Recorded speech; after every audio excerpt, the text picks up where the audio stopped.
Olá!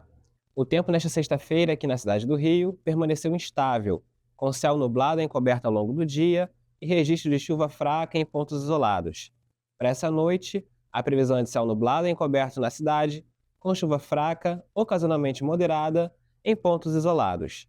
O fim de semana também será de tempo instável aqui na cidade, com chuva fraca a qualquer momento do sábado e predomínio de céu nublado. A temperatura máxima prevista para o sábado é de 26 graus e os ventos estarão moderados, com rajadas ocasionalmente fortes. Já para domingo, há previsão de chuva fraca isolada nos períodos da madrugada e da manhã, e no restante do dia haverá diminuição da nebulosidade. A temperatura máxima prevista para o domingo é de 28 graus e os ventos estarão fracos a moderados. Para mais informações, siga as nossas redes sociais e baixe o aplicativo cor.rio.